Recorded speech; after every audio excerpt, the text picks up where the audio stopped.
Question number 13 है prove that the opposite sides of a quadrilateral circumscribing a circle subtend supplementary angles at the centre of the circle. तो देखिए यहाँ पे कि opposite side of quadrilateral, इसमें opposite side कौन कौन सी है? एक तो ए बी है और ए बी के अपोजिट साइड सी डी है ना। अच्छा, इसके बाद ये साइड अगर बी सी है तो इसके अपोजिट साइड कौन सी होगी? A D. और quadrilateral A B C D is a circumscribing a circle, यानी 4 पॉइंटों पर ये टच करता हुआ जा रहा है। तो इसको मैंने 4 पॉइंट मान लिए हैं पी क्यू आर एस, जबकि क्वाड्रिलेटरल है ए बी सी डी। ठीक है, अब इससे सेंटर से देखो प्रूफ क्या करना है, the opposite side of quadrilateral circumscribing a circle subtend supplementary angle at the centre of the circle, यानी सेंटर ये है O। अब अपोजिट साइड से ये वाला एंगल यानी ए ओ बी, इससे अपोजिट साइड जरा देखिए सी डी से एंगल सेंटर से कितना बनेगा? सी ओ डी, यानी ये एंगल सी ओ डी और एंगल ए ओ बी, इन दोनों का सम कितना होना चाहिए? 180, है ना, तभी बोलेंगे कि सप्लीमेंट्री एंगल्स है। अच्छा, इसी तरीके से बी सी से एंगल ये बी ओ सी और इसके अपोजिट साइड ए डी से एंगल जो बनेगा ए ओ डी। तो ये दोनों एंगल कैसे हो जाएंगे? एक दूसरे के इक्वल हो जाएंगे। तो हम उसी का यहाँ पे यूज करेंगे।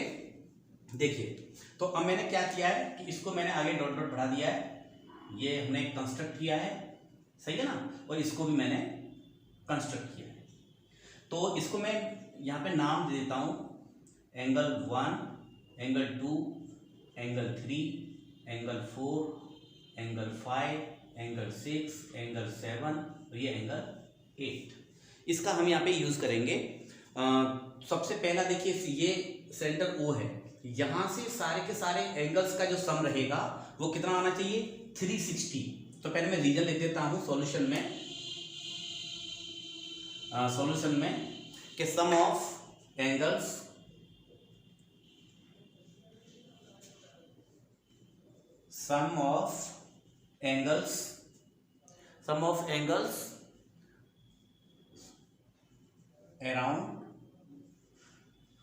around a point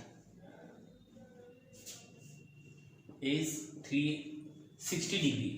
तो सारे के सारे एंगल्स का सम कितना हो जाएगा? Angle 1, angle 2, angle 3, angle 4, angle 5, angle 6, angle 7 और एंगल 8।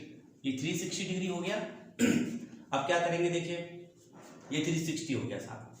हम जानते हैं कि ये पॉइंट ए क्या है? एक एक्सटर्नल पॉइंट है, और एक्सटर्नल पॉइंट से ये टेंजेंट लाइन एपी और एएस दोनों कैसे होंगे?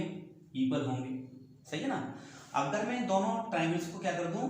कॉन्ग्रुएंट प्रूफ कर दूं, तो एंगल 1 किसके इक्वल हो जाएगा? 2 के। सिमिलरली इस ट्राइंगल और इस ट्राइंगल को भी हम कॉन्ग्रुएंट प्रूफ करेंगे, तो एंगल 3 एंगल 4 के इक्वल हो जाएगा। इसी तरीके से 5 6 के इक्वल हो जाएगा, 7 8 के इक्वल हो जाएगा, है ना। अब देखिए, इसका यूज तो हम करेंगे। तो सबसे पहले ये एंगल 1 और 2, क्योंकि मुझे एंगल 2 3 6 और 7 लाना पड़ेगा इसके लिए। तो अब मुझे एंगल 1 और 8 का कोई काम नहीं है इसमें। देखिए, एंगल 1 और 8 से मुझे कोई लेना देना नहीं है, एंगल 3 से लेना देना है, तो एंगल 4 से लेना देना नहीं है। हमारे काम के जो एंगल्स हैं यहाँ पर 2 3 6 7, तभी तो ये एंगल आएगा, ये वाला एंगल और ये वाला एंगल। तो हमें यहाँ से एलिमिनेट जो करना है एंगल 1 और 8 और 4 और 5, वो हम करेंगे इन दोनों एंगल्स की मदद से। तो सबसे पहला काम करते हैं, इसे मान लेते हैं इक्वेशन नंबर फर्स्ट।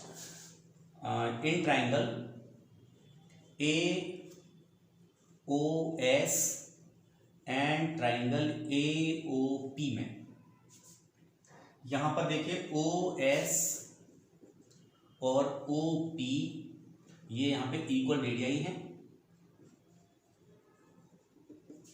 और ए ओ कॉमन साइड हो जाएगी, कॉमन साइड। और यहां पे देखिए टेंजेंट और रेडियस एक दूसरे पे कैसा एंगल बनाती हैं? 90 डिग्री का एंगल ओ एस ए और angle O P A, each 90 degree. Since A P tangent जो है वो रेडियस पर OP परपेंडिकुलर होती है। तो triangle AOS is congruent to triangle AOP by, अब देखिए इसमें रूल कौन सा लगेगा 90 डिग्री के अपोजिट साइड ये भी फाइंड है आपको, देखिए तो ये 90 डिग्री का हो गया यानी राइट एंगल, और 90 डिग्री के अपोजिट साइड होती है किसी राइट ट्राइंगल में तो उसे बोलते हैं हाइपोटेन्यूज। तो ये AO जहाँ पे हाइपोटेन्यूज का काम करेगी और OS यानी जो रेडियस है इस ट्राइंगल के लिए एनी साइड। तो यहाँ पे रूल लग गया राइट हैंड साइड वाला, right hand side congruent rule से। तो बाई CPCT एंगल 1 एंगल 2 के इक्वल हो जाएगा बाई CPCT से। सिमिलरली हम प्रूव कर सकते हैं इसी तरीके से एंगल 3 एंगल 4 के इक्वल, एंगल 5 एंगल 6 के इक्वल और एंगल 7 एंगल 8 के इक्वल।